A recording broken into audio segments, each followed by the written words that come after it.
Fue en un baile en el rancho Ña Matilde que nos mandamos la tal amanecida, y a la orilla del alero nos sentamos a festejar una gran despedida. Y esa noche había torta frita, vino tinto y una buena guitarreada. Y esa noche había torta frita, vino tinto y una buena guitarreada.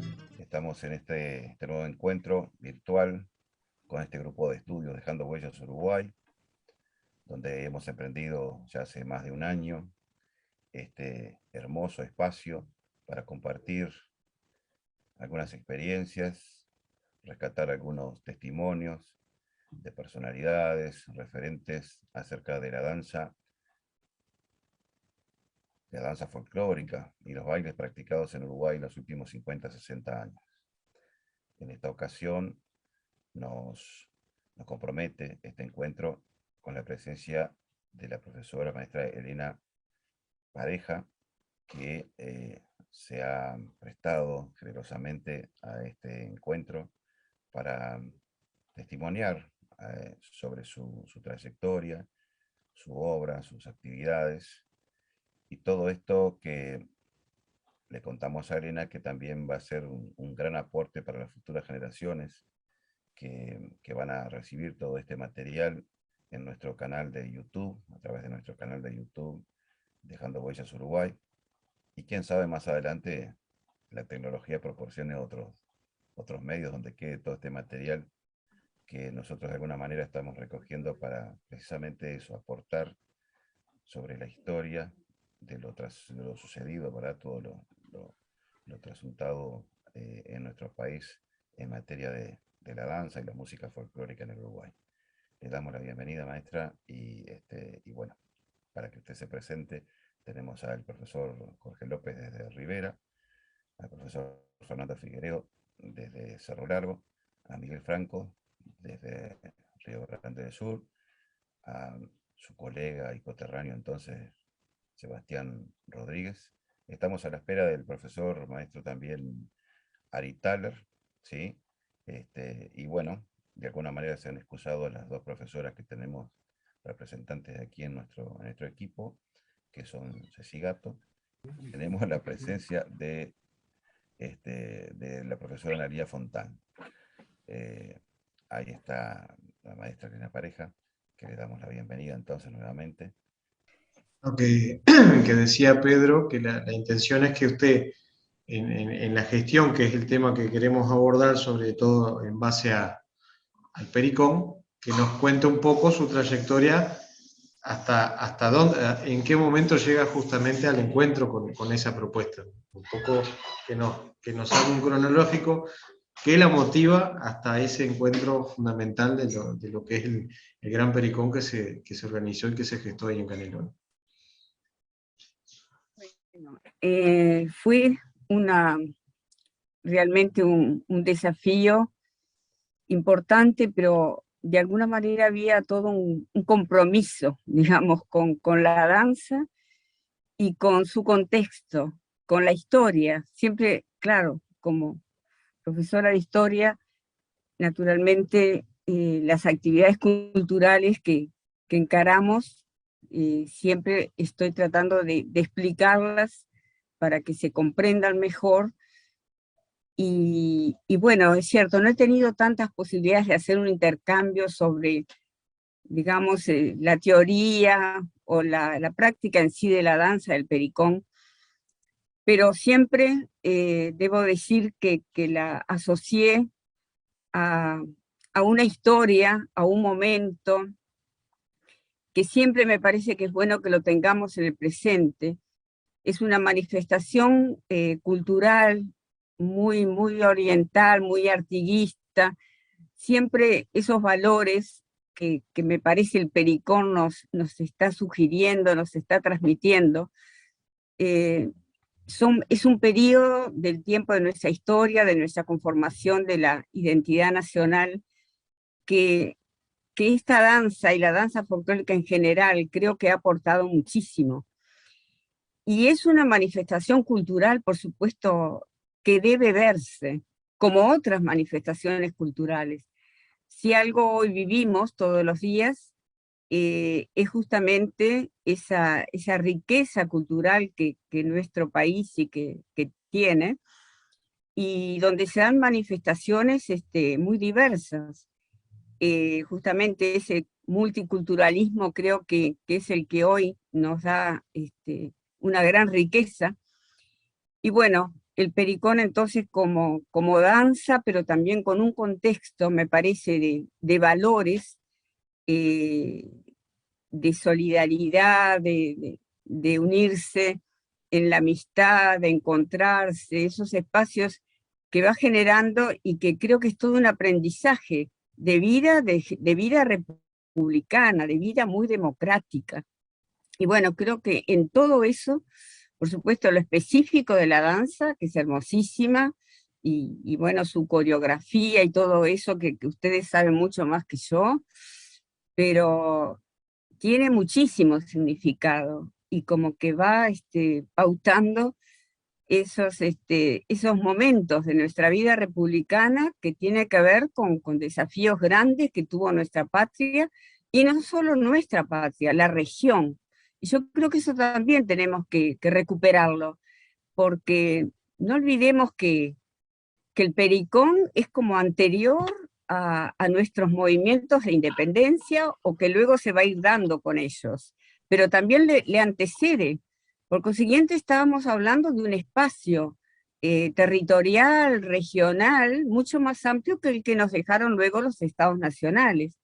Eso que siempre decimos, ¿no? Como que la música, la danza traspasa los límites, las fronteras que podemos tener. Por consiguiente, estamos hablando de un espacio muchísimo más amplio que hoy que tenemos, y que comprende a Buenos Aires, a la banda oriental, a Entre Ríos, al sur de Río Grande do Sul.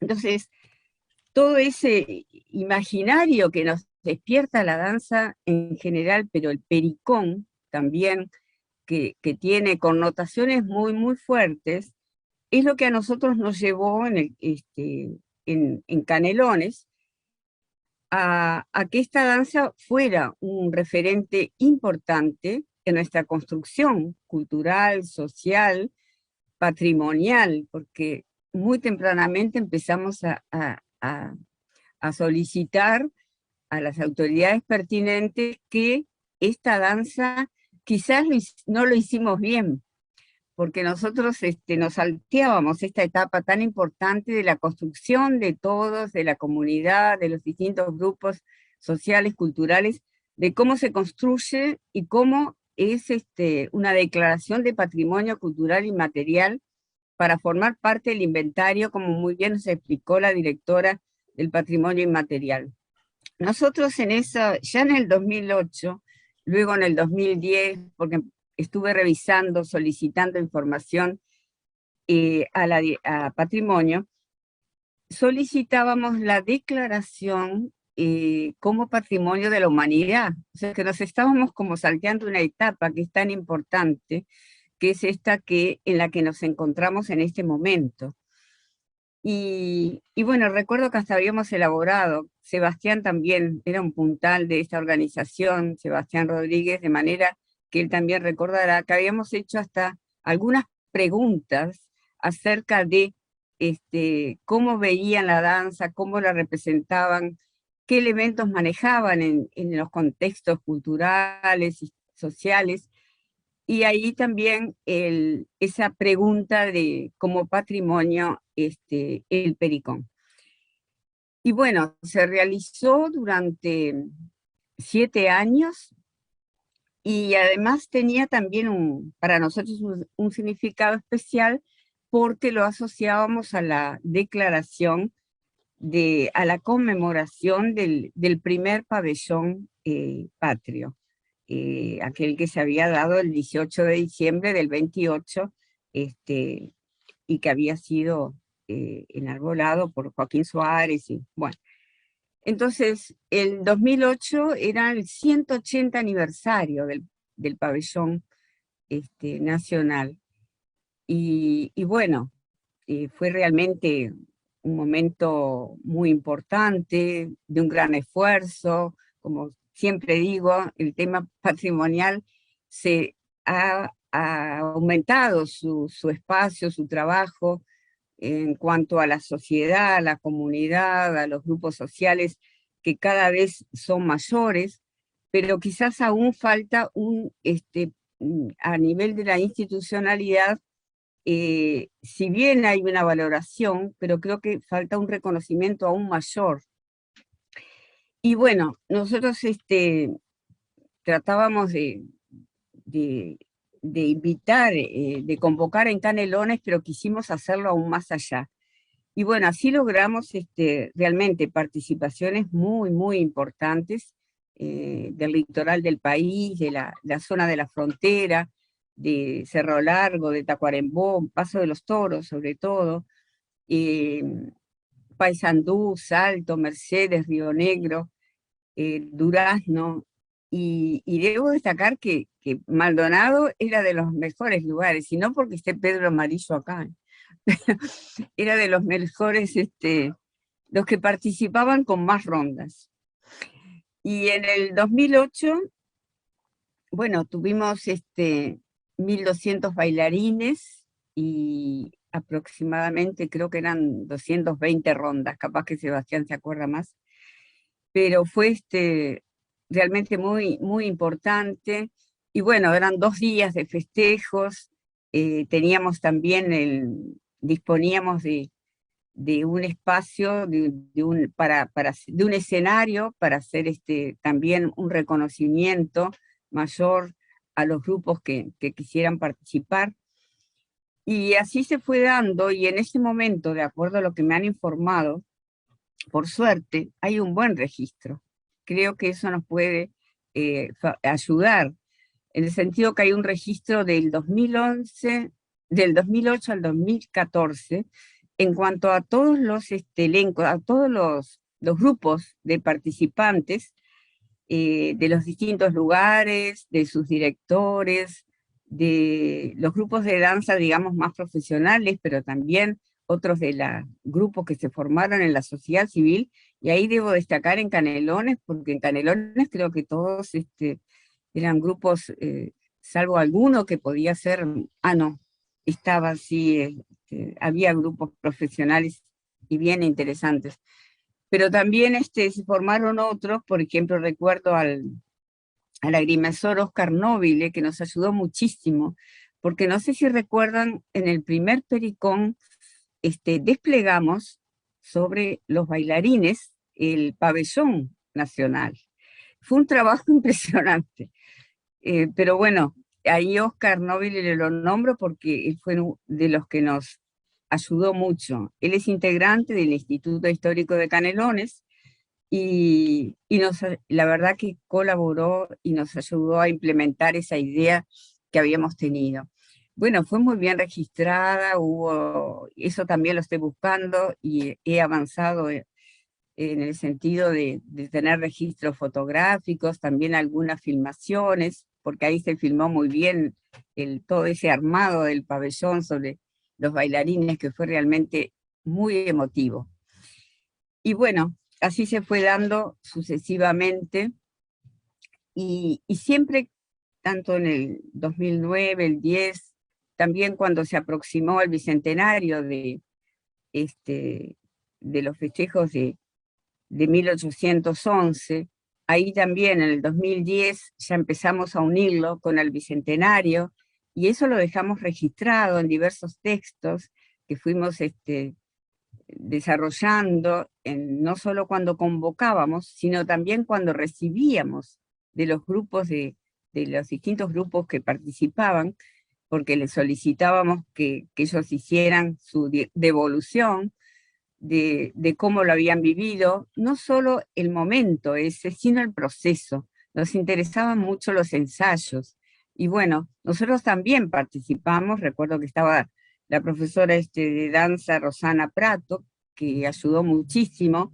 Con ella visitábamos los distintos grupos de nuestros 30 municipios. No visitamos los 30, por supuesto que habremos ido a 10 o 12 de ellos, pero participamos en sus ensayos, y ahí es que yo valoro esa construcción tan interesante de valores, de integración social, cultural, que esta danza, y que cuando se da, se crean esos espacios, que también creo que no son los necesarios, nosotros pudimos estar, participar en esos ensayos, aprender mucho, pero también disfrutarlo, y realmente fue muy importante esas vivencias que fuimos recogiendo con, ya les digo, no siempre se daba la participación, muchas veces eran grupos que se formaban de amigos, ¿verdad?, de distintas actividades y que participaron en nuestros pericones. Así que fue una linda experiencia social, cultural, y sabemos que, bueno, que se sigue dando. Por ejemplo, en la ciudad que vivo, son muchísimos los grupos de danzas que tenemos, por suerte, y siempre están presentes en distintas actividades, con un espíritu de colaboración y de fraternidad extraordinario, que sé que eso se da en muchos o en todos lados donde la danza folclórica y el pericón en especial tiene lugar. De manera que me gusta también mucho eso de destacar toda esa construcción de valores que tanto necesitamos en el presente que vivimos, y de respeto, de tolerancia, en ese desarrollo de esa diversidad cultural que hoy se está dando en nuestro país, en la región, en otros países. Digo, es una necesidad que tenemos, que esta construcción, los estados nacionales tienen muchos relatos, tienen muchas historias, muchas memorias, y bueno, acaba una memoria y un relato muy importante, junto con la danza del pericón. De manera que eso también nos gusta destacarlo.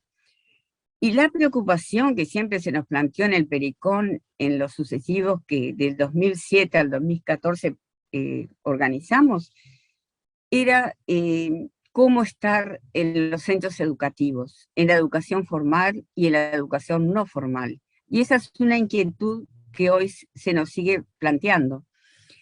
Nosotros siempre procuramos que nuestras fiestas patrias que conmemoramos, el caso de las fiestas mayas en nuestra zona, bueno, procuramos que, y a veces en forma espontánea, la danza en distintos lugares, porque tenemos también nada menos que la criolla artiguista, y bueno, ahora en tiempos de pandemia sabemos que todo eso se ha limitado muchísimo, pero si no, es un espacio natural de encuentro, de festejo de nuestras tradiciones, y donde la danza ocupa siempre, y el pericón en especial, un lugar muy importante. En el 2017 también, 17 creo que fue, tuvimos 1.200 niños y niñas de las escuelas de nuestra zona que bailaron en el Parque Artigas el pericón, y bueno, fue también muy emotivo, una disposición de la inspección regional oeste de primaria, que tenemos que destacar.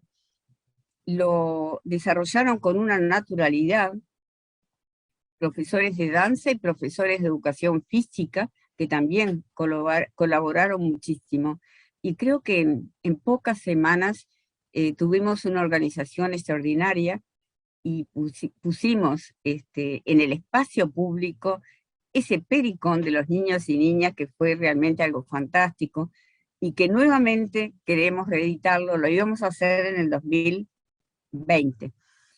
Y bueno, ahora lo haremos, seguramente vamos mucho mejor.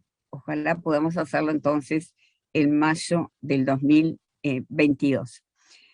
Pero también hay otras instancias previas que son las que me gustaría conversar con ustedes. También lo hemos conversado con el municipio. Hoy sabemos que los gobiernos municipales, las instancias departamentales ni hablar, pero los gobiernos municipales hoy están muy cerca de la ciudadanía y de de todas las organizaciones sociales, culturales.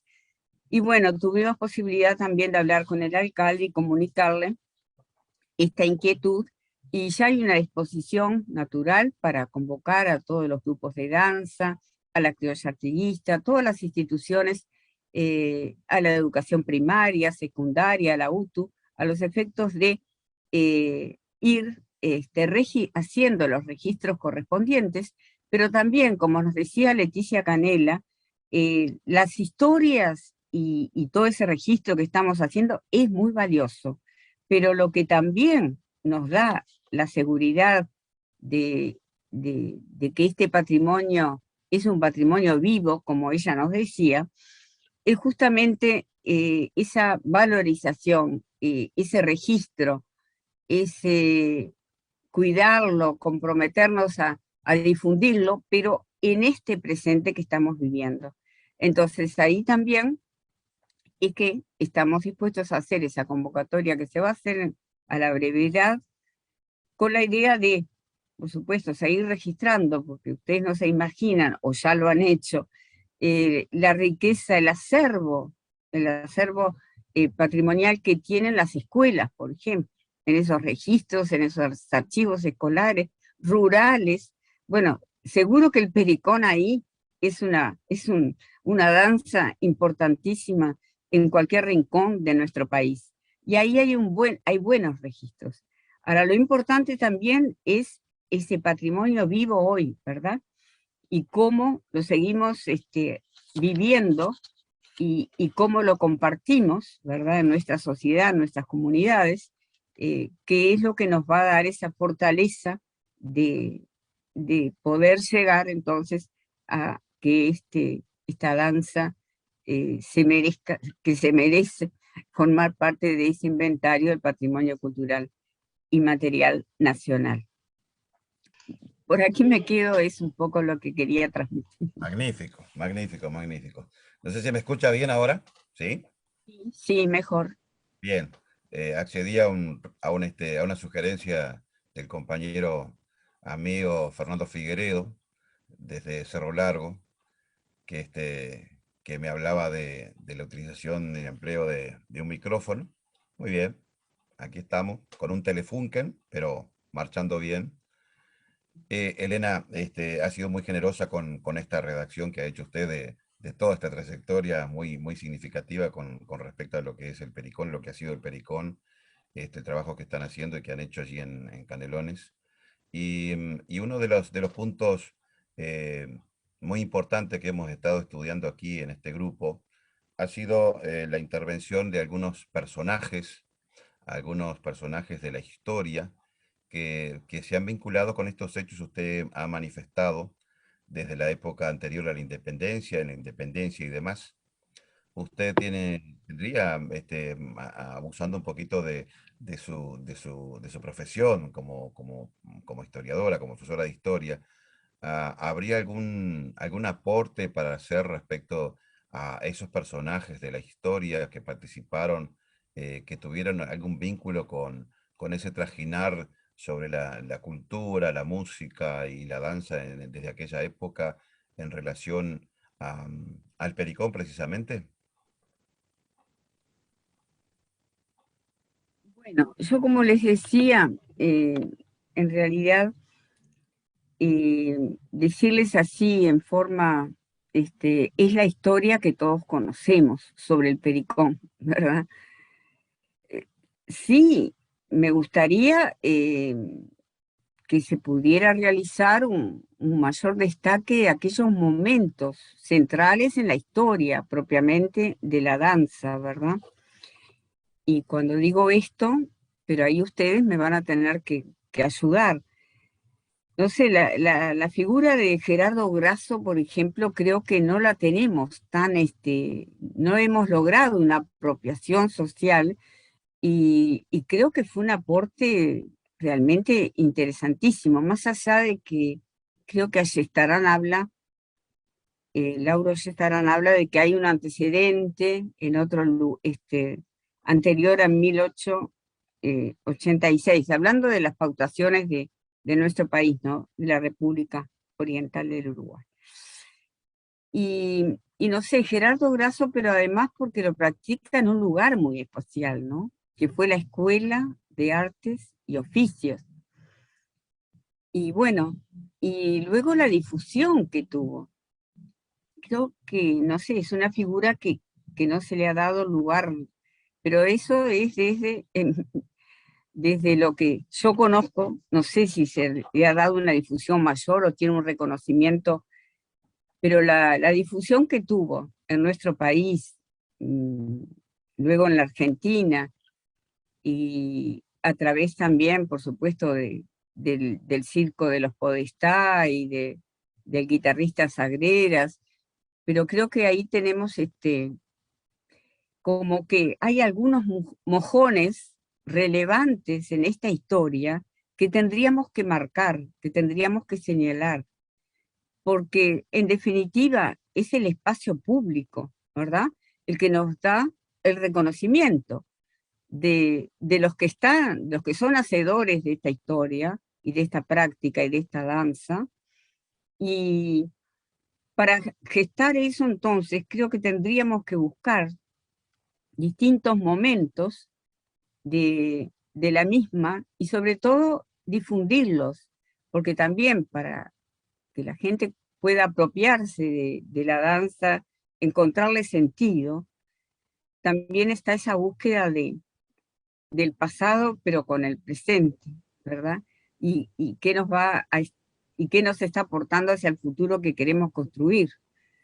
Entonces, creo que buscar esos mojones, que ahí por supuesto ustedes son muy importantes porque tienen un conocimiento de la danza, del pericón, y eso creo que a los efectos del reconocimiento que estamos buscando, esos momentos serían muy importantes porque nos permitiría darle continuidad y creo que esos mojones, como insisto, son espacios también de nuestra historia que tenemos que mostrar la vitalidad que tienen. A veces está todo el mundo global, la globalización, que estas identidades tan valiosas no están tan presentes, y sobre todo me refiero a las nuevas generaciones, que debe ser nuestra preocupación. Es cierto que uno ve que en los grupos de danza, que en las distintas actividades, tenemos jóvenes, la participación de la mujer, que me parece importantísima, y realmente aporta mucho. Lo he vivido también en los grupos de danza con los cuales he compartido momentos muy lindos, y bueno, y todo eso hace que tengamos que ir buscando esos momentos, esos mojones en la construcción de la danza, porque tienen que ver con nuestra historia. O sea, la danza y el contexto, me parece, el pericón y su contexto histórico, cultural, y su diversidad también, porque también tenemos otras manifestaciones muy valiosas, pero tenemos que poner todas que puedan tener su desarrollo, cuidarlas, difundirlas, y la inquietud de cómo llegamos o cómo seguimos transmitiendo a las nuevas generaciones. Por eso hasta les diría, tengo ya una inquietud de por qué no cerrar este año las escuelas primarias con la danza. Sería una iniciativa nuestra que de pronto podemos plantear en este marco de querer formar parte del inventario del patrimonio inmaterial. Yo creo que hay una gran receptividad, me parece, porque estamos, claro, viviendo momentos especiales, pero sería muy lindo el cierre del año a nivel de primaria, de las escuelas, de los sextos años, me estoy refiriendo porque es lo tradicional, pero no siempre nos encontramos que eso que esperamos cuando vamos a las fiestas de fin de cursos, no siempre nos encontramos con nuestras danzas folclóricas. De manera que puede ser una iniciativa que todos, si todos estamos de acuerdo, podamos plantear a las autoridades de educación primaria, pero tendríamos que hacerlo ya, porque cuando queremos acordar, el fin de año está muy próximo. Es cierto que es una danza conocida, no hay profesor de primaria, de secundaria, que no conozca, por supuesto, y no haya practicado el pericón, pero a los efectos organizativos, y trabajando con niños, que lo aprenden todo volando, por otra parte, sería muy lindo poder cerrar este año y como un pasito de trabajo en esto que estamos buscando todos de desarrollar el patrimonio cultural inmaterial del pericón. Sabe que nosotros, como docentes del área de la danza, no podemos evitar tomar esa bandera y llevarla adelante. Sin duda que es un tema muy importante y es un compromiso inevitable.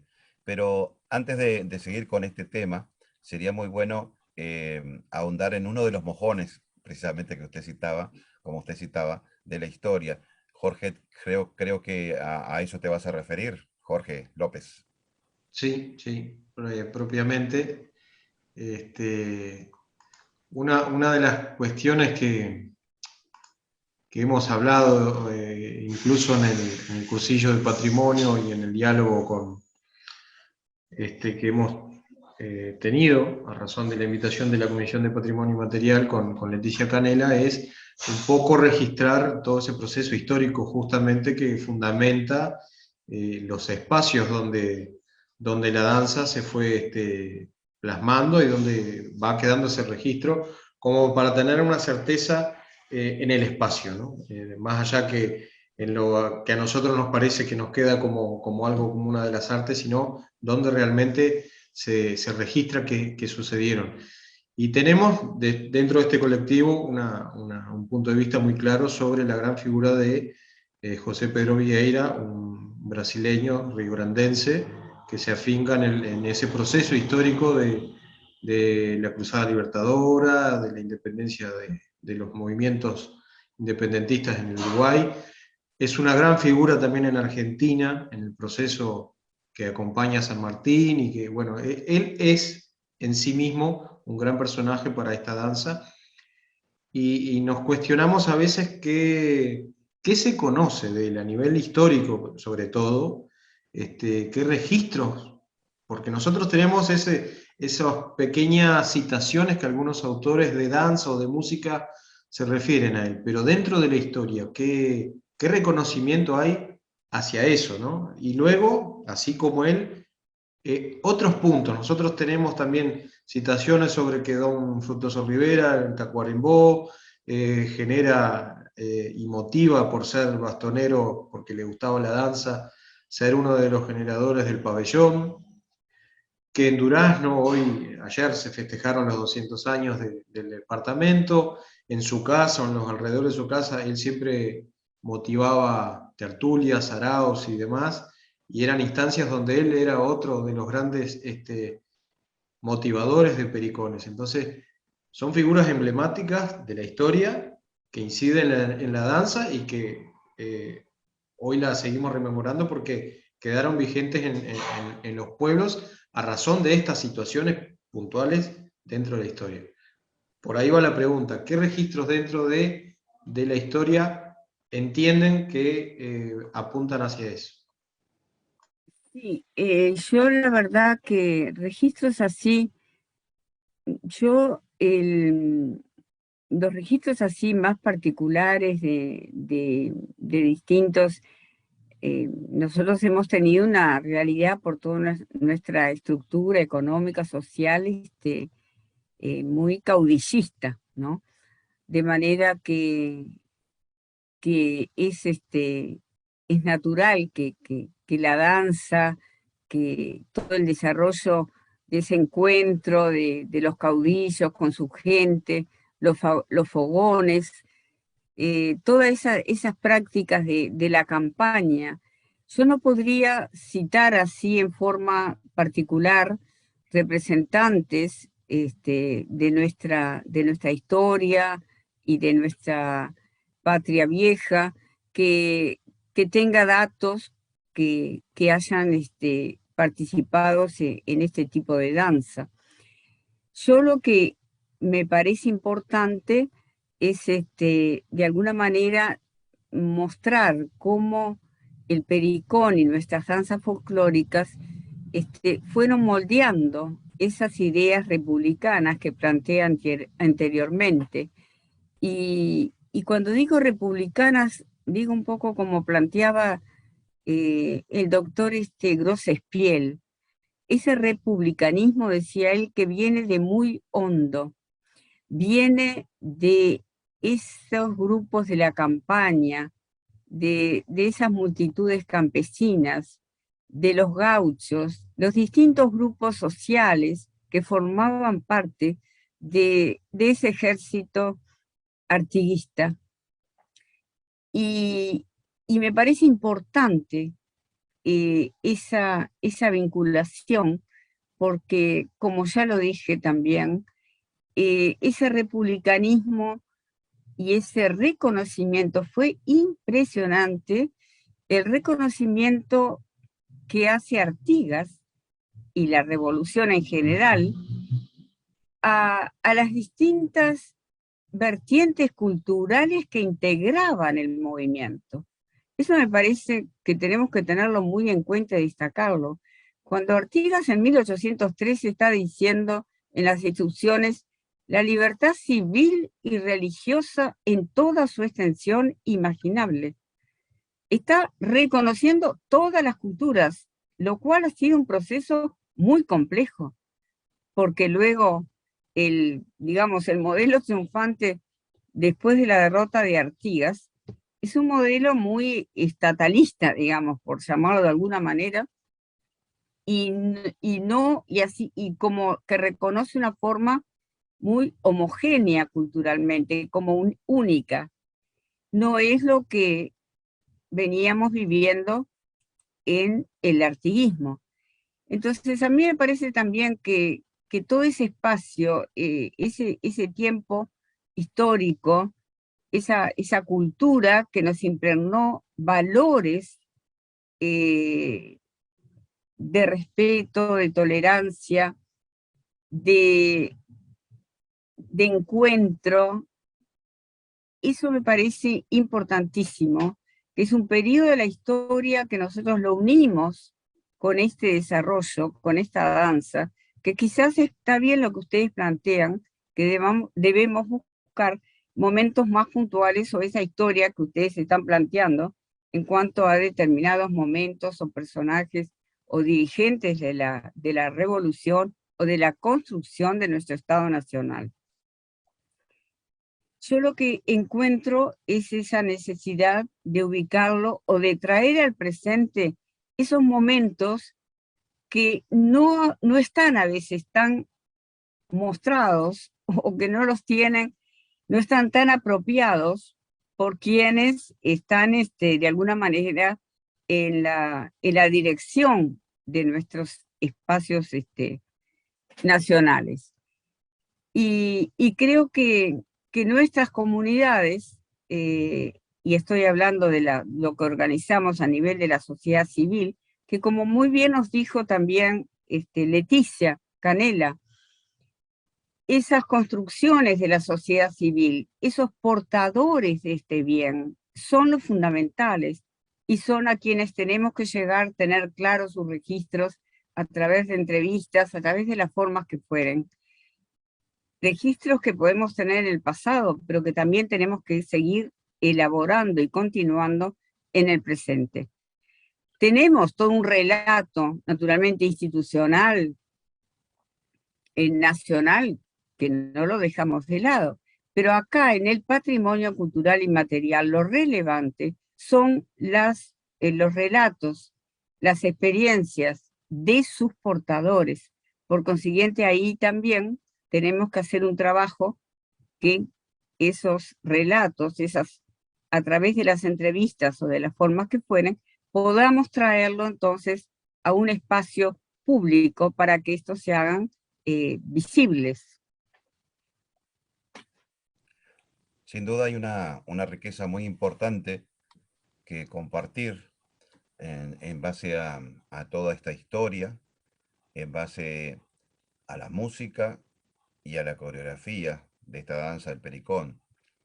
Pero hurgando más en esos puntales, yo quería consultarle a propósito de este encuentro con usted, Elena, algún detalle que nos pueda acercar, no ya directamente con el pericón, pero sí con una etapa importante de la historia, donde algún presidente de turno, algún gobernador de turno, más precisamente del periodo posterior a la Guerra Grande, establecido ya algún gobierno de alguna manera, que contaba con algunas simpatías o algunas preferencias, si se quiere, de tener algunos lujos, algunas casas, algunos tipos de palacios en las cercanías de Montevideo, donde también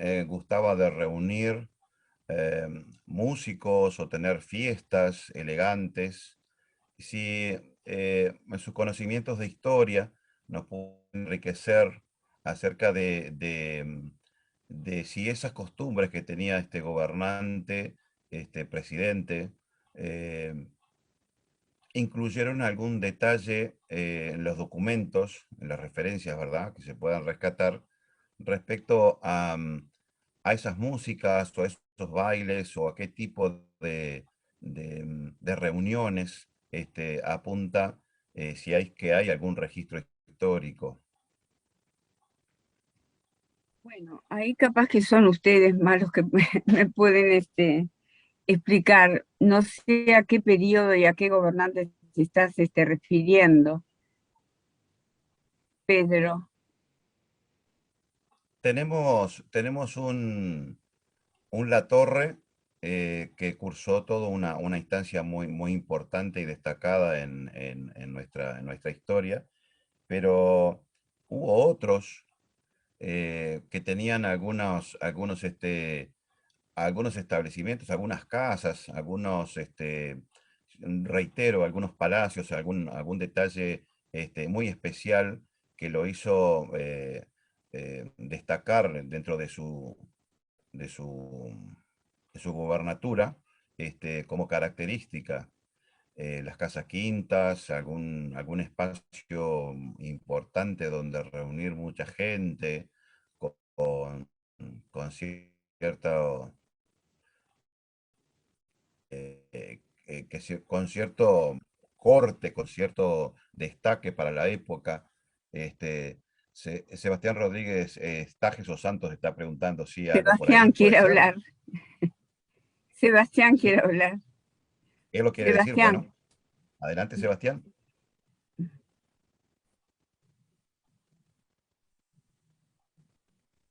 tenés el micrófono, ahora sí. Sí, está lenta la computadora. No quería pasar que Miguel tenía la mano. No, estaba consultando porque no sabía, parecía que ibas como para ese lado, pero no sabía. Claro, claro, yo quería que lo dijera ella en este caso, porque a veces De- uno interrogando con esa incógnita, capaz que aparece otro personaje que no conocemos, o que la historia no, que nosotros sabemos, la historia que nosotros conocemos, no lo ha develado. Entonces sería importantísimo poder indagar al respecto de eso. ¿Tá? de Santos no hay tantos datos en Canelones, si bien sí hay más de Tajes, y los eventos de Tajes eran más bien para el lado de los araos, lo que hablaba Jorge hoy, con bailes semicoloniales, ¿no? Pero puede haber algo de registro, no sé, Elena, de repente me puedes corregir, en el museo de Parador Tajes, tal vez haya algo de registro, pero no creo que sea demasiado. Acordémonos que eso fue pasando de mano en mano, fue privado, después estuvo bajo la órbita departamental, después pasó a la órbita militar, entonces a veces es difícil que con tantos pasajes se mantengan todos los registros. Podríamos llegar a hablar con la curadora del museo, que es una vecina acá de Progreso, a ver si ella tiene algún material escrito puntual que haga referencia. A veces es difícil encontrar referencias puntuales que hablen directamente de los bailes, como el registro de hoy en día. Normalmente se hablan de los procesos políticos, de los procesos económicos, pero siempre lo social queda postergado. Entonces, si no es en un diario, de repente que haya una novedad, o alguna invitación a una fiesta puntual, que tampoco te va a decir y bailaron tal cosa y tal otra.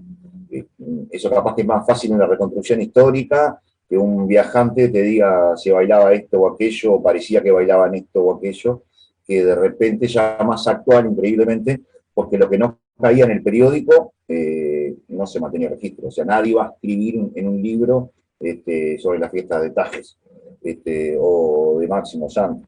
Entonces, no sé si hay mucha cosa, pero algo de registro puede haber y podemos hacer la búsqueda con Elena y volcársela al grupo sin problema ninguno, si aparece algo. Dos cosas maravillosas que acabas de decir es, con esa simplicidad, ¿no? De decir, hablamos con la vecina que tiene contacto con esto. Eso es riquísimo. Hablaron este tiempo tan tecnológico, ¿no? Que a veces recurrimos a los contextos de la web, ¿verdad?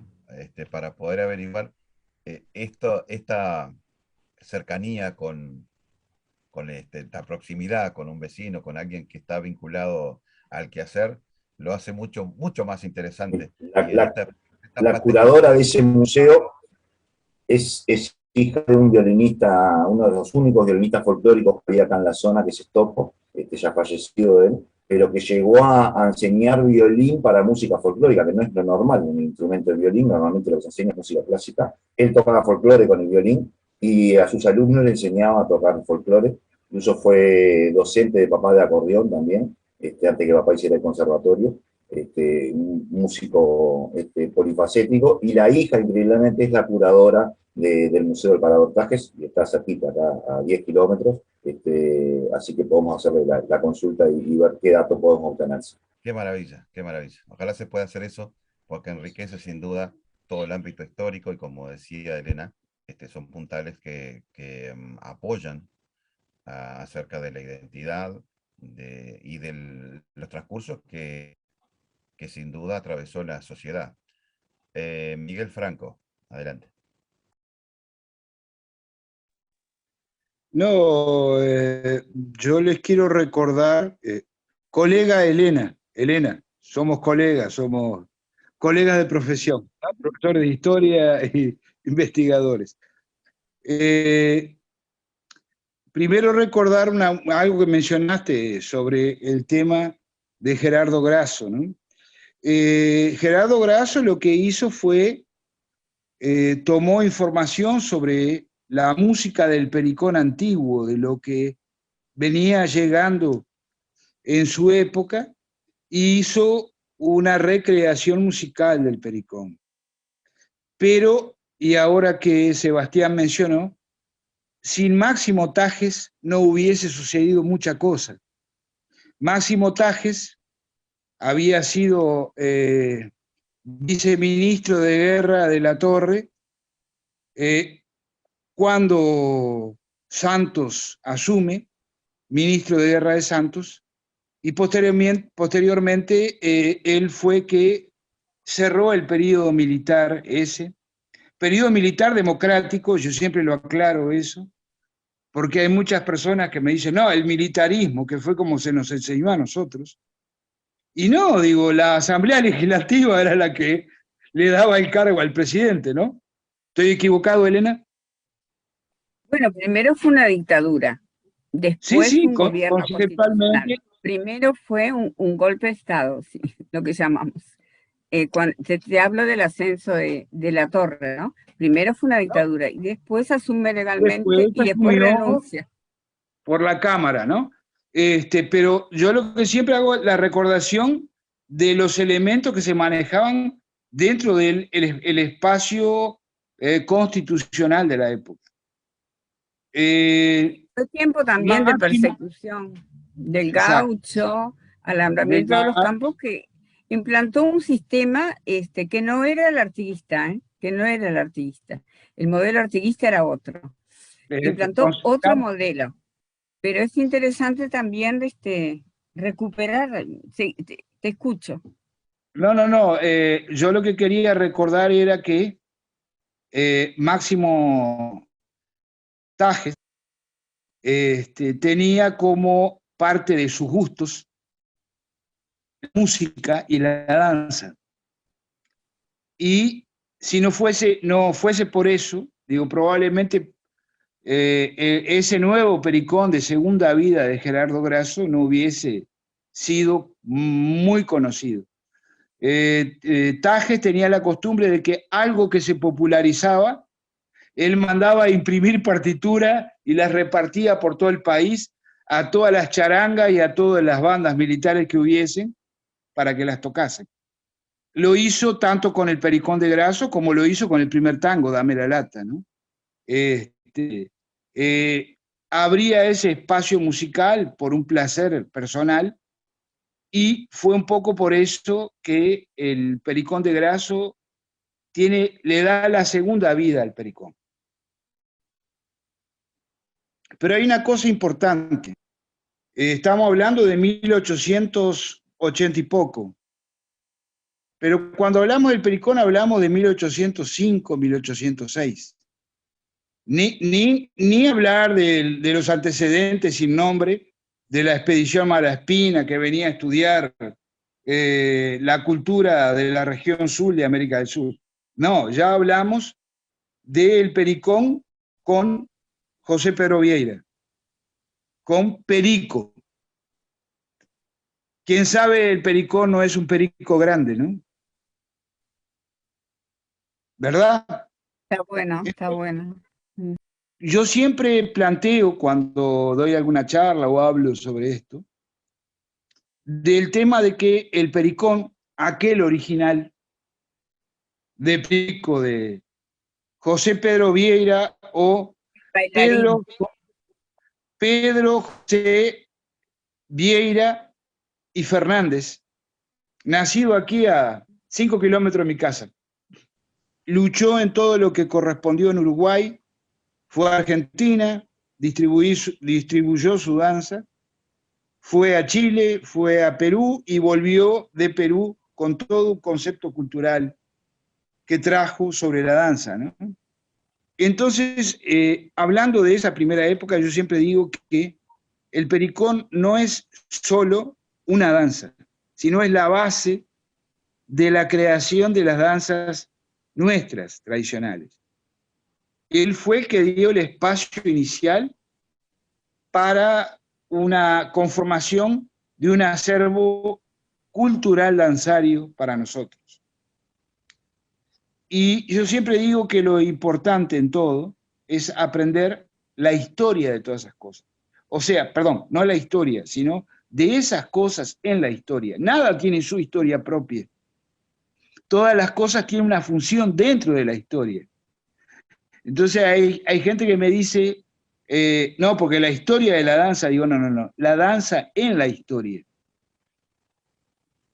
Entonces, hoy cuando nosotros hablamos de Pericón, del Pericón nacional, de nuestro Pericón ya cumpliendo una tercera vida, estamos hablando de un fundamento de la base cultural en la danza, de lo que decía Cursaj, el reflejo socioeconómico, político y cultural de un pueblo que la practica, ¿no? Entonces, ahora después de toda esa perorata mía, mi pregunta es, ¿cuál es tu visión de hoy a futuro en cuanto a la concepción de ese patrimonio inmaterial que podrá ser inmaterial, más un patrimonio sentimental y identitario nuestro? ¿Cuál es tu opinión? Bueno, yo creo que estamos en muy buenas condiciones, porque siempre pienso que cuando queremos ampliar, difundir, profundizar esta forma de vida del Pericón, pero que también comprende a un imaginario mayor, a una cosmovisión que entendemos muy asociado a ese espacio histórico que yo traigo, porque creo que lo necesitamos, que no pensemos que está tan presente. A veces lo veo un poco en el olvido, cuando me refiero no tanto de pronto a cómo lo vive la gente, pero creo que estamos en buenas condiciones porque tenemos elementos técnicos que son importantes. El tema de la formación de nuestros maestros, de nuestros docentes. Ahí tenemos un capital que a veces no nos damos cuenta.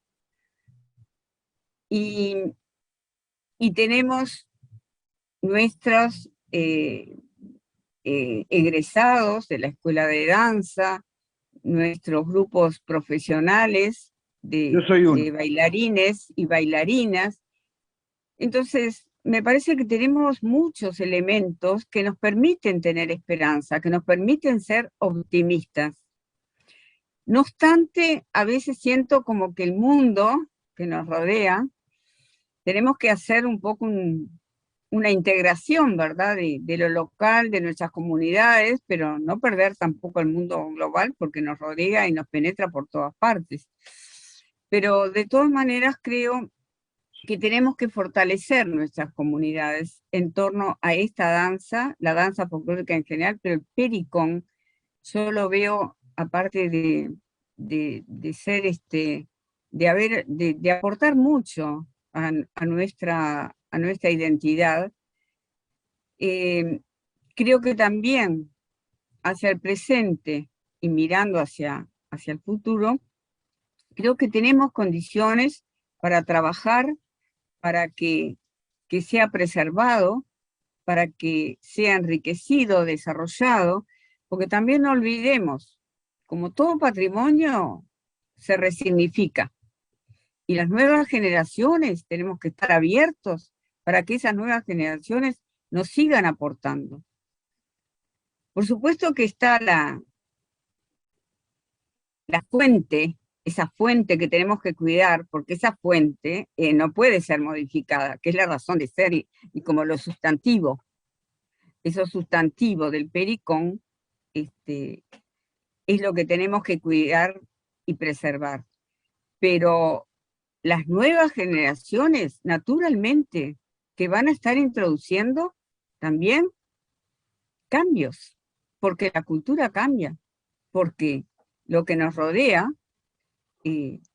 tiene también modificaciones que se van dando.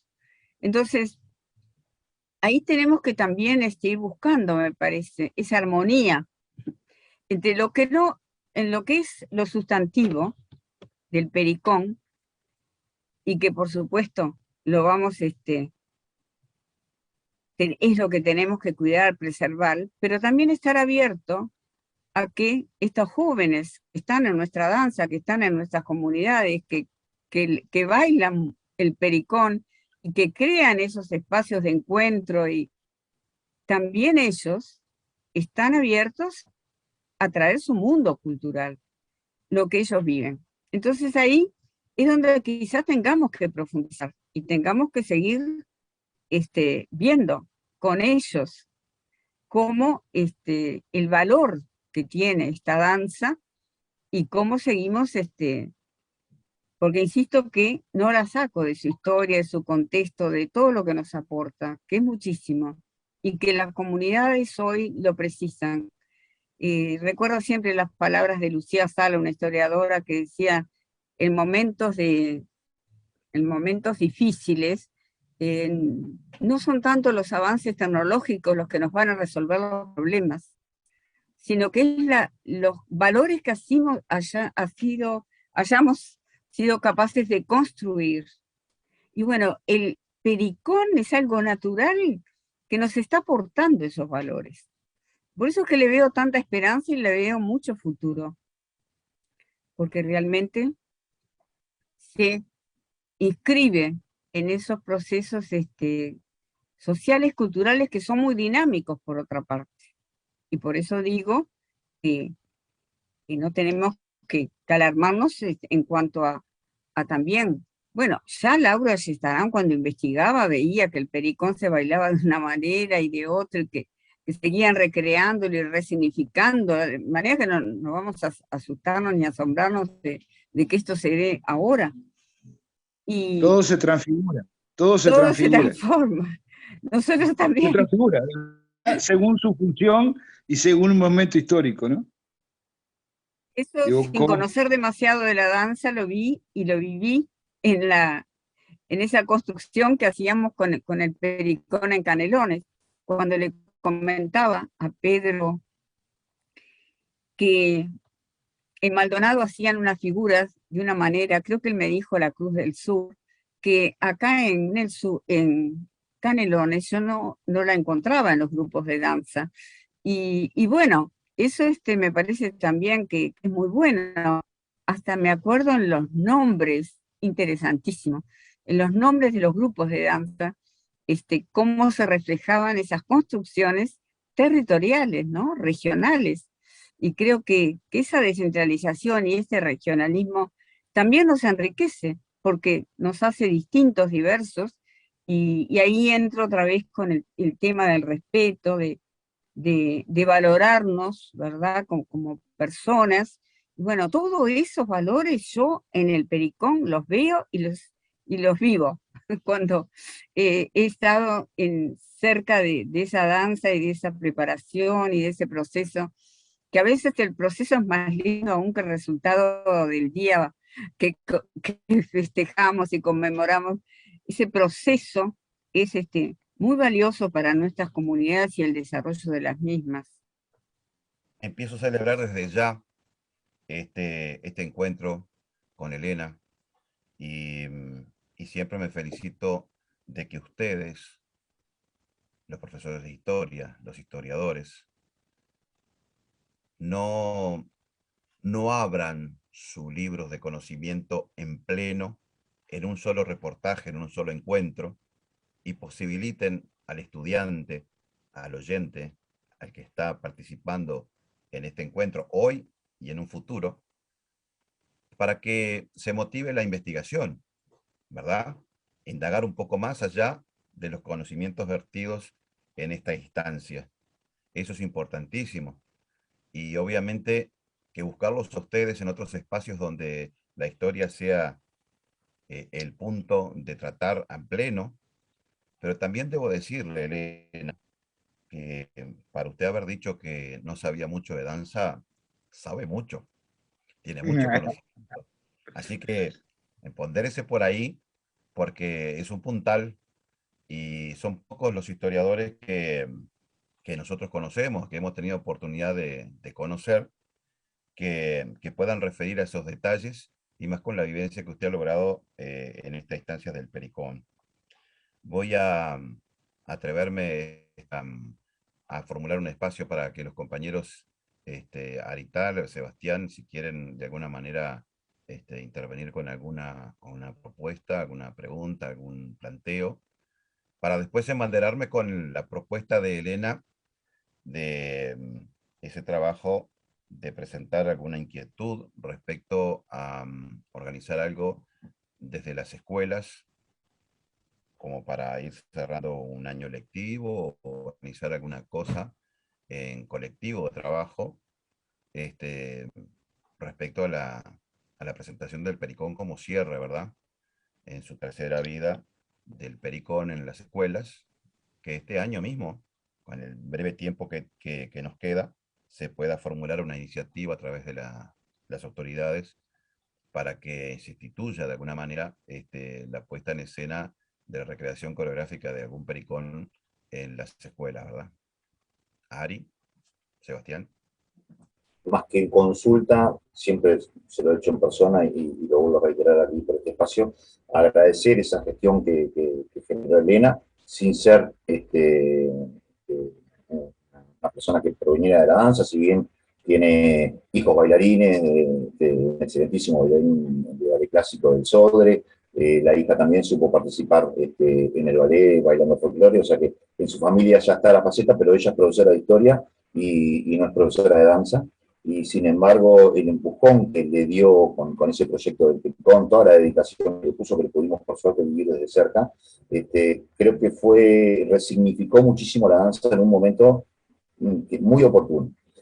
Cuando recién hablaban de la historia del pericón, a veces vamos a tener un bache entre lo que era el pericón antiguo y lo que fue la reformulación al pericón nacional. Nos pasa musicalmente, tanto el pericón de Grasso como el Por María, cualquiera de los dos son pericones antiguos, que después se transfieren a un pericón nacional, que es lo que hoy conocemos como danza emblema, ¿no? Entonces ahí vamos a tener un espacio siempre histórico que nos va a generar esas dudas, que bueno, habrá que buscar los momentos de los personajes históricos que nos apoyen a esto. Pero creo que mantener viva la danza, para esto del pericón inmaterial, es lo fundamental. Y ahí creo que ese festejo de la bandera, con ese pericón como convocatoria masiva, fue una cosa que lo potenció. Porque como bien dice Elena, sí, se invitaba a todos los grupos del país, venían grupos ya trabajados, con profesionales y semiprofesionales sociales, pero grupos que ya estaban trabajando, pero también se dio muchísimo la tarea de, no se podía contar con las escuelas por la fecha, pero sí de las barras de la tercera edad, de grupos sociales, de iglesias, hasta clubes de barrio, que se juntaban, gente que lo habían practicado simplemente en la escuela, a rememorar ese momento, a poder bailar nuevamente un pericón, esta vez ya por una decisión propia, que también está bueno, porque a veces en la escuela los chicos lo terminan bailando, porque bueno, se lo impone la maestra y hay que hacerlo, y la despedida del sexto, pero cuando es por decisión propia, sabés que esa persona lo está haciendo realmente porque desea hacerlo. Y eso fue uno de los puntos fundamentales que creo que hoy nos ayuda a poder tener todos los puntos de que el pericón sea considerado como patrimonio inmaterial de la nación. Eso de la gente lo practique y lo quiera practicar naturalmente, creo que esos 7, 8 años de festejo y de impulso de Elena, que se puso la camiseta al hombro, ya te digo, una cosa que no era de repente puntualmente sobre su profesión, pero que sí le fue buscando la vuelta, nos empujó a todos para que pudiéramos salir en un momento también que el gobierno departamental no estaba en el mejor momento y sin embargo, bueno, allá se hizo el mayor esfuerzo, se buscaron los rubros, porque había que traer a un montón de elencos del interior del país para seguir manteniéndolo vivo, y creo que ese punto, hoy por hoy tenemos que trabajarlo muchísimo más y agarrarlo más, porque es lo que va a lograr que mostrar que la sociedad sí lo tiene presente el pericón, y no que solamente hasta sexto de escuela, y bueno, después si con suerte, si vivo en el interior o en algún lugar más alejado, lo haré de vuelta. Muestra que cuando uno impulsa la danza, la pone en presencia y la pone en situación, el uruguayo quiere bailar pericón.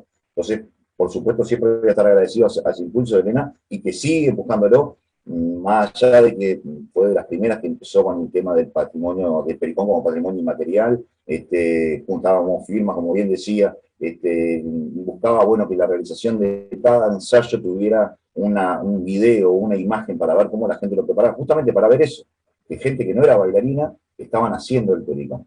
Entonces, bueno, esa tarea, ese trabajo, que tanto trabajo le dio indudablemente, de repente con rubros que no existían, pero se buscaban para poder realizarlo, hoy va a ser un mojón fundamental para que este pericón pueda ser declarado patrimonio natural. Así que el agradecimiento a Elena, por supuesto también a Marcos, que siempre estuvo apoyando atrás de ella, pero ella era la que estaba permanentemente comiéndole la oreja, como decimos en cristiano, para que esto siga adelante. Así que bueno, y ya como vemos, tiene nuevas propuestas, no nos deja tranquilos, siempre está con una atrás de la otra.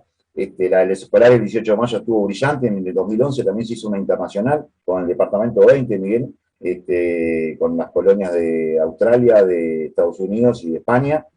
También se hizo un pericón online, en línea, a la vez con la gente de acá. Así que siempre tiene alguna idea como para motivar el pericón, y son más insumos que nos sirven para que nuestra danza nacional sea al final declarada patrimonio material. Así que muchísimas gracias, Elena, y genial, Pedro, la invitación para poder que esto quede un testimonio grabado para nosotros y para futuras generaciones.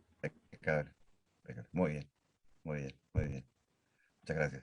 Solo agradecerles porque la verdad, interesantísimo compartir con ustedes y se aprende mucho, y creo que eso es lo que también tienen nuestra danza folclórica, ¿no? Que siempre nos hace encontrarnos, aprendernos, escucharnos, sabemos escucharnos, y bueno, eso es muy importante. Y lo que planteaba Sebastián es como una línea también de trabajo, ¿verdad? Siempre nos interesa mucho qué están construyendo sobre el pericón, sobre esta danza, las comunidades. Y nosotros tenemos lugares de la sociedad civil muy interesantes. En todos lados tenemos criollas artiguistas, tenemos centros de las zapaterías, de las sociedades tradicionalistas. Y bueno, ahí también tenemos esas historias, y yo creo que tenemos que seguir indagando. Quizás una investigación, está bueno, está muy bueno lo que han planteado de Tajes y de otras autoridades que tenemos que destacarlos, porque aportaron y mucho. Pero también es esa construcción, que vuelvo a Laura Ayestarán, que él investigó tanto y que a su vez le permitía hacer todo ese trabajo comparativo en esta historia, que me parece que como metodología también nos sirve, ¿no? De ir buscando en estos centros que tenemos, que muchos de ellos tienen su pasado, pero que también en el presente siguen construyendo. Entonces está interesante ver esa construcción en ese tiempo de más larga duración, donde naturalmente los desafíos, las preguntas que se han planteado, los problemas, las soluciones que han buscado, son diferentes, de acuerdo al tiempo que estemos hablando. No sé, estoy pensando en la criolla artiguista de acá, con quien hablé, con su presidenta muy amable, y ellos están, claro, 1912, Sebastián, tiene cerrado. Pero digo, hay toda una construcción que es de una gran transmisión de generación en generación. Eso también es muy interesante ver cómo lo rescatamos.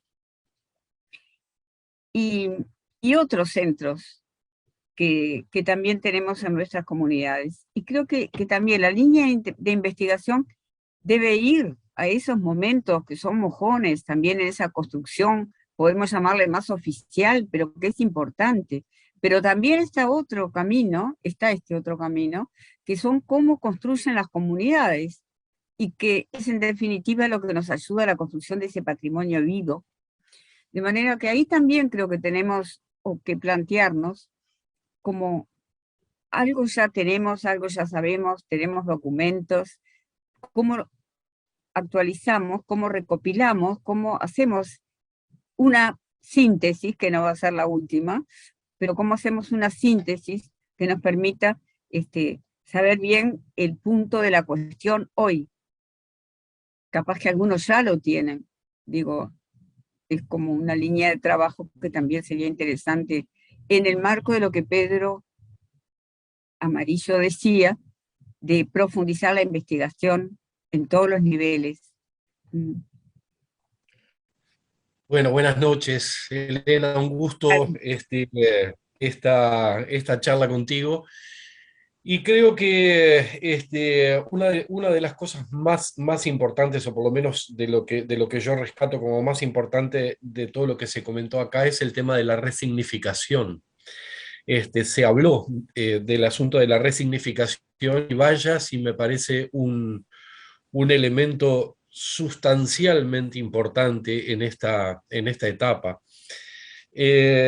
También lo mencionaba el compañero Miguel Franco, digamos, cuando hacía alusión a que el Pericón había tenido varias vidas, y cada una de esas vidas refería de alguna manera a un contexto histórico, geográfico, sociocultural, político, etc. ¿Qué pasaría hoy en el 2021 con el Pericón si nosotros tomamos en consideración esa situación geopolítica, social, cultural, etcétera, etcétera? ¿Sería el mismo Pericón que se reconstruyó, Ayestarán y Flor de María con sus figuras, etcétera, etcétera? ¿O será otro Pericón? ¿Será otra? El problema yo creo que también está un poco en que los propios actores que trabajamos en relación a la danza folclórica y y todo lo que circunda, digamos, a este asunto, sepamos comprender que a veces tenemos que abrir las cabecitas un poquito más. Y dejar que el 2021 nos impregne de alguna forma. No querer de una manera tosuda llevar a los chiquilines a 1880. Yo lo vengo diciendo hace mucho tiempo esto, insisto en este asunto que sé que por otra parte en muchos casos no hacen acuerdo conmigo en esto que digo, pero yo insisto con mucha firmeza en este asunto porque entiendo que es una de las cosas que nos está haciendo falta. Comprender que la situación va evolucionando, aunque nosotros no queramos. Que el tema se va transformando y se va convirtiendo, aunque nosotros estemos insistiendo en conservar aquello, digamos, que se constituyó como en una pieza histórica. Y vengo diciendo también que muchas veces las sociedades tradicionalistas han querido fijar fotos fijas de determinados hechos o de determinadas piezas que pretenden conservar como en una vitrina y que sean absolutamente intocables e inmodificables. Pero cuando tenemos una pieza como el Pericón, que es parte del patrimonio vivo de alguna forma, o que pretendemos que sea una pieza del patrimonio vivo, no podemos meterla en una vitrina y tratar de conservarla tal cual como se vivía en aquellas épocas. Tiene una evolución y una transformación, y lo que nosotros hacemos es simplemente tomar determinados elementos y tratar de transmitirlos de alguna forma, pero hay que permitirnos a nosotros mismos también que esa resignificación de la que se habla, porque se habla de resignificación, pero no todos comprendemos qué es lo que queremos decir con eso. Yo creo que habría que hacer con la más absoluta claridad una explicación general, digamos, sobre a qué nos queremos referir cuando hablamos de resignificación. Yo lo tengo claro, pero no todos. Cuando hablamos de resignificación, hablamos de dejar que nos inunde el 2021. Eso es lo que significa la palabra resignificación. Y no todos lo estamos entendiendo desde ese ángulo. Entonces, yo quiero que los chiquilines de la escuela en el 2021 para bailar el Pericón se pongan la ropa que usaban los gauchos en 1880, no lo sé, creo que no. Creo que no. ¿Es necesario? Yo creo que no. ¿Es necesario que se hagan las 34 figuras que hay recopiladas, digamos, de acuerdo a la investigación realizada por Ayestarán? Yo creo que no. Creo que son ellos hoy los que tienen que rescatar cuáles son de esas figuras las que verdaderamente sienten, las que tienen ganas de realizar, las que les gusta o las que les quedan más cómodas o las que están más ajustadas a su realidad y a su vivencia actual hoy día. Hay algunas que quizás puedan surgir nuevas incluso. En fin, son ese tipo de cuestiones, creo que se van a instalar a partir del momento en que se siga trabajando en todo esto de la declaración patrimonial del Pericón. Ahí es donde el Pericón va a quedar como instalado en la comunidad, y a partir de ese momento, digamos, creo que empieza también una nueva etapa que va a ser sumamente importante si logramos que la gente se empodere de este bien. Porque de lo contrario, seguimos siendo los que estamos vinculados al área, los que seguimos insistiendo en su constante y permanente reproducción. Entonces, digamos, ahí inclusive hubo una época bastante compleja, bastante difícil, en la que el pericón se seguía enseñando en las escuelas, pero los profesores de danza eran muy escasos en primaria. Por lo general asumía esa tarea, digamos, alguien que no era un idóneo en la materia. Y nosotros nos quejábamos mucho, y se hacían a veces hasta movimientos importantes de queja con respecto a la situación, porque había docentes de danza o idóneos en el asunto que no tenían trabajo, y los profesores de educación física se encargaban de poner los pericones para fin de año, o la propia maestra, que en realidad tenía una idea muy vaga de lo que estaba haciendo. Pero eso también formó parte de una realidad, y eso también formó parte de la realidad y de la historia de vida que ha tenido el pericón. No lo podemos desconocer. ¿Qué pasó durante todo ese periodo y hasta ahora? La gente en general logró empoderarse, digamos, de ese bien. Efectivamente, creo que hay que seguir trabajando en el asunto. Y ahora me parece que es el momento adecuado, porque se comenzó realmente a generar una movida donde el pericón está presente, por lo menos se está hablando de él en forma permanente. Y a partir de ahora empieza un ciclo en el que necesariamente nosotros mismos nos vamos a encontrar con un conjunto de cosas. Cuando empiece toda la movida a nivel nacional relacionada con el pericón, nos vamos a encontrar con infinidad de cosas que no tenemos la más mínima idea de que puedan haber existido o que estén existiendo. Y eso es genial, porque ahí realmente vamos a ver, digamos, lo que conversábamos recién, ¿no? Digamos, el tema de la resignificación. Capaz que nos encontramos con cosas que no imaginamos.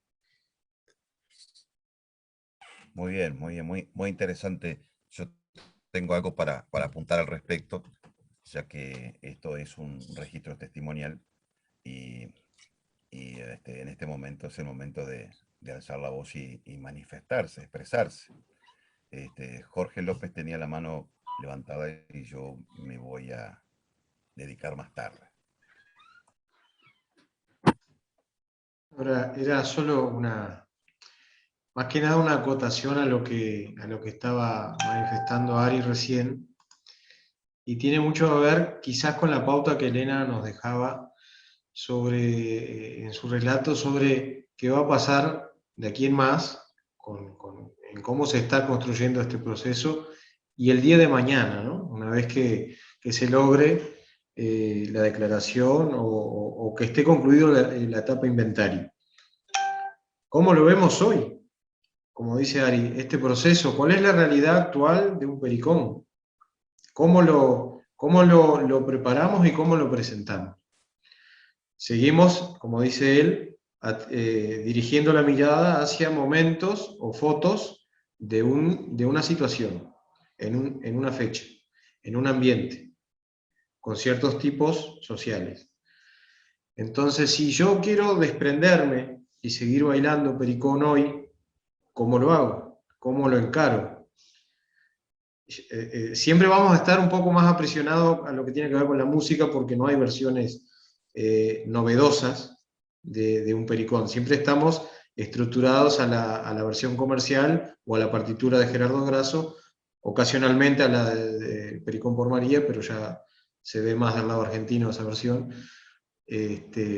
Pero ¿qué pasaría hoy? ¿Cuál sería el planteo social? ¿Cuál sería la dinámica con la que motivaremos al que no sabe bailar? ¿No? Sobre todo esto es una cuestión que pasaría en el ambiente urbano, principalmente. En el urbano de hoy, en esta sociedad globalizada, que conocen otros ritmos, otras situaciones, otras músicas, nuevos bailes que llaman la atención, ¿no? ¿Cuál va a ser hacia dónde vamos a apuntar? Creo que en los ambientes más del interior, de cada uno de los departamentos, todavía perdura esa identidad más vinculada o más ligada a la cultura rural, ¿cierto? Sobre todo en lo que es la campaña misma, todavía perdura esa identidad socialmente hoy. En el gaucho de tercera época, por decirlo, estructurarlo, ¿no? Donde piensan la figura, tratan de mantenerla, aunque sea de una forma espontánea como la ejecuten, hay un cuidado en que quieran mantener la figura. Pero si yo voy a gurises de escuela hoy, que les tengo que enseñar las figuras porque no la conocen, les muestro la música, les digo cómo era, entonces ellos van mamando de lo que nosotros les vamos pasando. ¿Qué pasaría si en una dinámica, y acá lo tiro como un ejercicio, aparecemos con un parlante, con una o dos versiones musicales, cualquiera de Pericones, y ponemos un pizarrón en la esquina? En 15 minutos comenzamos taller de Pericón. Y ahí tenemos pañuelos diversos, sin determinar colores de banderas ni nada, pañuelos en fin, para el que quiera, el que guste, el que se sume. Y ahí empezamos a trabajar figuras, movimientos, mecánicas, con música de fondo, y vamos trabajando. Podemos hacerlo así. ¿Cómo se le ocurre a usted? ¿Cómo le saldría a usted? ¿Qué intención le parece? Ah, pero yo, una situación de hoy, mi esposo no quiere bailar. Bueno, invite a una, ¿con quién anda usted? Invite a otra señora. Ah, pero somos dos mujeres. ¿Y qué problema hay? Baile con su amiga. Ah, pero me tengo que vestir de varón. ¿Y por qué? Tal cual. ¿Está mi hija, puede bailar conmigo? Por supuesto. ¿Está mi vecino que le gusta bailar y la señora tampoco quiere? ¿Puede bailar él? Sí, tráigalo, invítelo. Y vamos construyendo, como dice Elena, que tiene que ser, en mi entender, tiene que ser esa construcción espontánea de la gente y ver qué tienen en su memoria genética y en su pasado, a ver qué les queda de un Pericón que sea folclórico de esta manera hoy. Queda la pauta de una dinámica para ustedes. No sé si concordás conmigo, Elena. Pienso que está muy bueno. Yo que sé, hay como varios asuntos. Yo creo que hay algo que, como decía, que es lo que hace a la autenticidad del bien patrimonial, a la autenticidad y a la integridad del mismo, y que eso debe permanecer. El tema es buscar qué es esa identidad y esa autenticidad de este bien cultural que es el Pericón. Lo que pasa es que le tenemos Pero, miedo también sí, a la pero, academización. Digamos, hay que permitir la academización de determinadas cuestiones. pero luego está ese otro espacio que tiene que ver más, que está más relacionado y donde entra también lo social y lo cultural y sus cambios. Y creo que ahí yo sigo insistiendo en la educación, porque vieron que lo que se da ahí es lo que nos da es una forma de preservar nuestro patrimonio. Hablo de la formal y de la no formal, porque hay muchas formas hoy, por suerte, no es, pero de todas maneras, la educación primaria, por ejemplo, pero me gustaría también el abordaje más complejo aún de la educación secundaria, cuando digo educación media, ¿verdad? Liceos y UTU. Ahí me parece que nos jugamos un momento muy importante. Y y es una etapa, sobre todo en los primeros años, realmente de formación, en el sentido de que hay una apertura, hay una avidez, y sobre todo el arte. El arte cumple un papel extraordinario en la educación media, o tiene muchas posibilidades para poder llegar a los muchachos, a los estudiantes.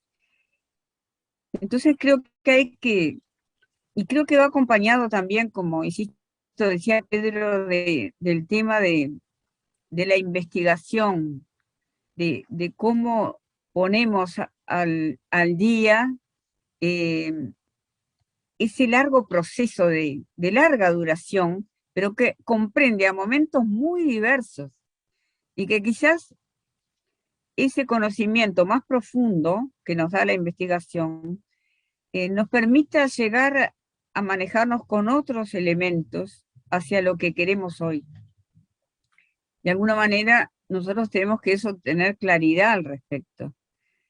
Y también, si bien lo institucional no debe estar de ninguna manera condicionando las decisiones de los contenidos, por decirlo de alguna manera, de los contenidos de quienes están en este conocimiento y en estas prácticas y en este desarrollo social, pero sí lo institucional tiene la obligación de colaborar, de apoyar. No es posible que en primaria, como ustedes decían muy bien, y que nosotros, yo en un ensayo que estuve en el 2016 lo veía como natural. ¿Cómo los profesores de educación física van a estar haciendo la danza, la formación, la educación? Eso no puede ser, no debemos aceptarlo. Y eso se viene dando, hay un reconocimiento mayor, es cierto, y uno encuentra docentes formados en las escuelas, pero no lo suficiente. Entonces, eso también son temas como de principio, que debemos plantearlos, porque no es posible plantearnos el desafío de un patrimonio y su preservación, como el que estamos hablando, si no tenemos también resuelto determinados temas que nosotros no nos corresponde resolverlos. Entonces, creo que son como que tiene muchas puntas el tema, porque qué tranquilidad nos da que quienes estén enseñando danzas estén formados. Eso es fundamental, es como el ABC, pero sin embargo, a veces no le damos el lugar o la importancia que tiene. Si esa persona que está formada se encuentra en ese proceso de resignificación, seguro que lo va a resolver de otra manera, muy diferente a quien no tiene los elementos para hacerlo.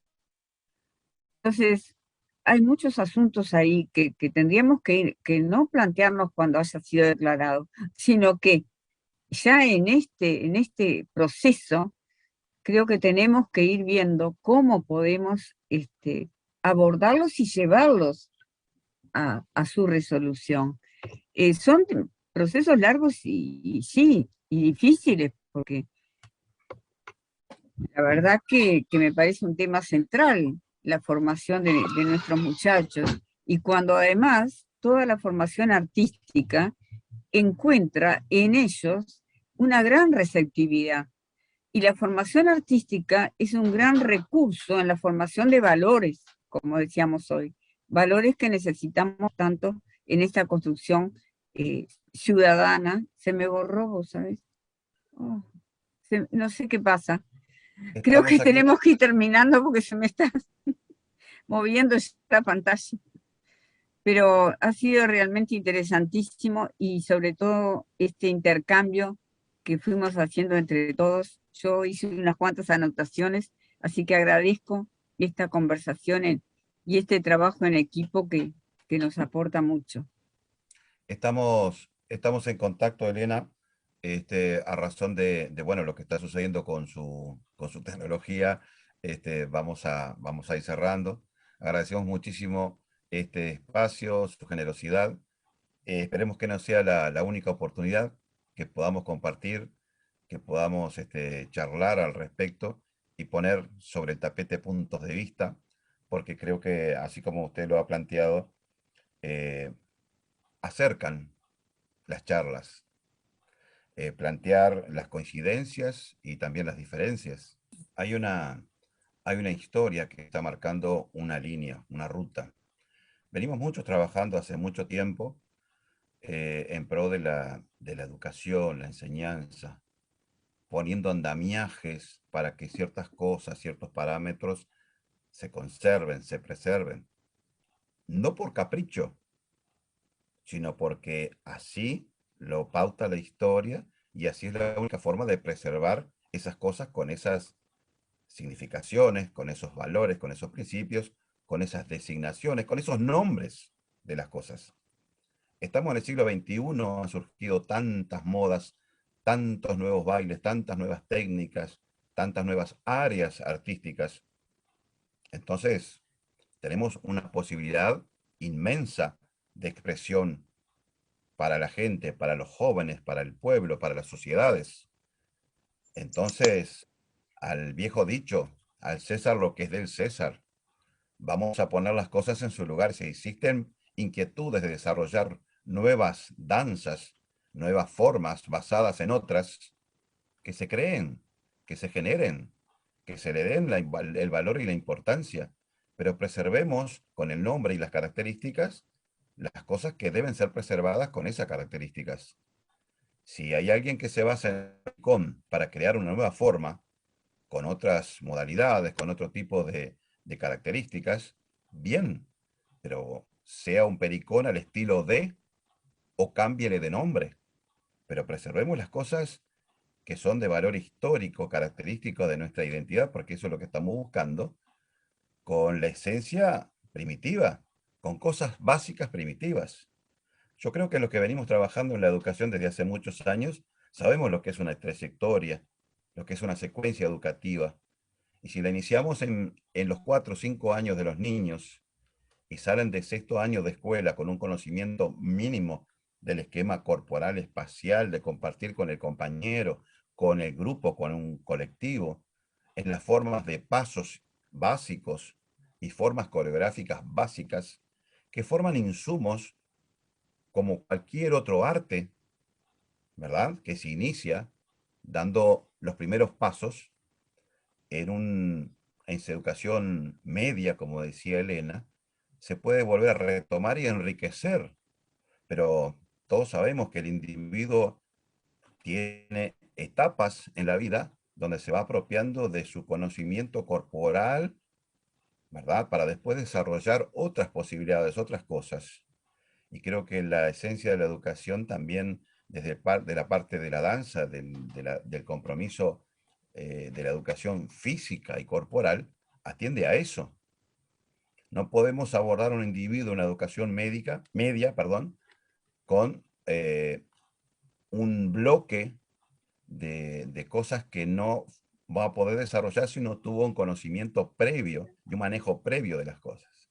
Entonces digo, esa línea de avance, de progreso sobre esa secuencia de formación, debe estar unida y debe estar reconocida.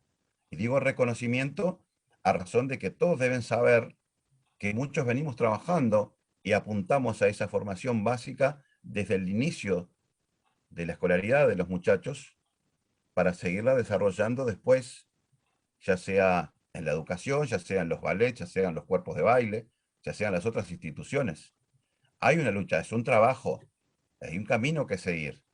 Cuando nos pongamos todos enlazados, de acuerdo para ese progreso, ahí vamos a estar trabajando en pro de esto, que sin duda, como decía Ari, esta nueva etapa de trabajar sobre el pericón nos va a unir, nos va a reunir, nos va a reencontrar en ese trabajo, que no es poca cosa.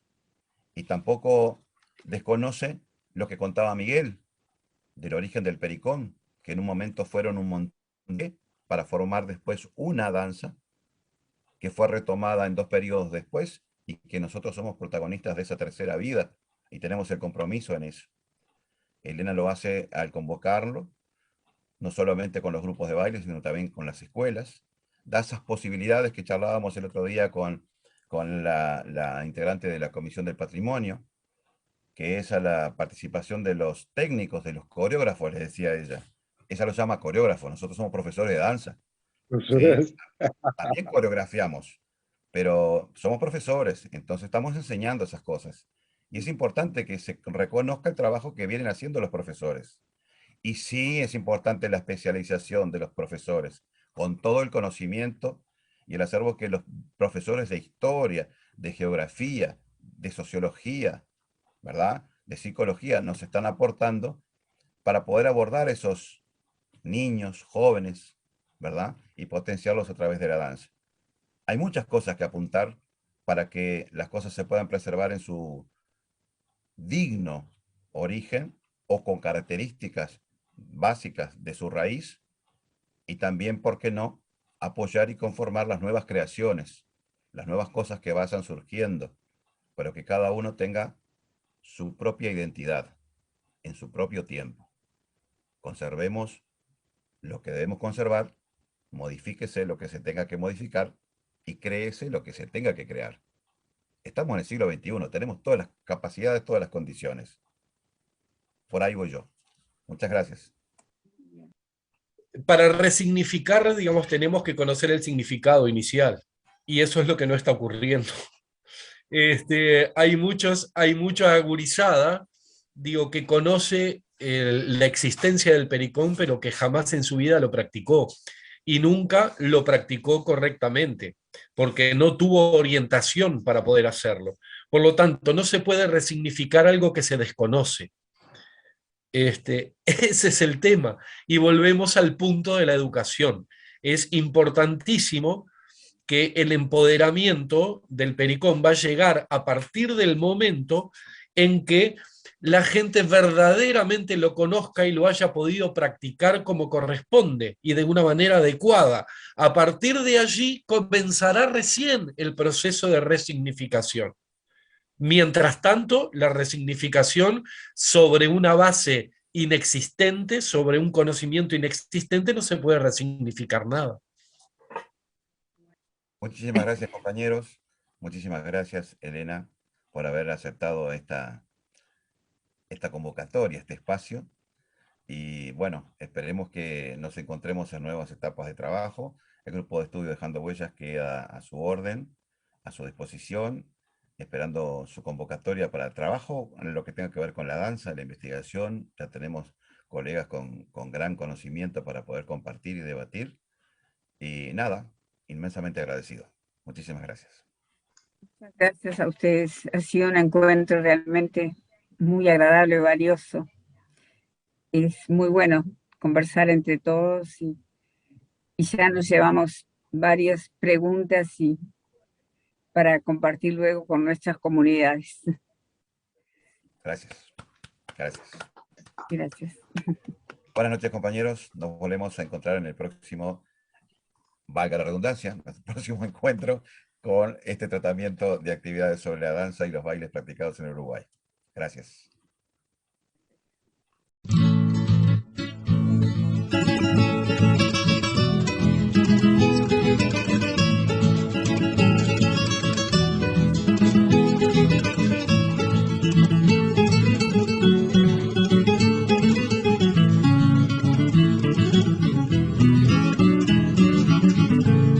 Fue en un baile en el rancho Ña Matilde que nos mandamos la tal amanecida, y a la orilla del alero nos sentamos a festejar una gran despedida.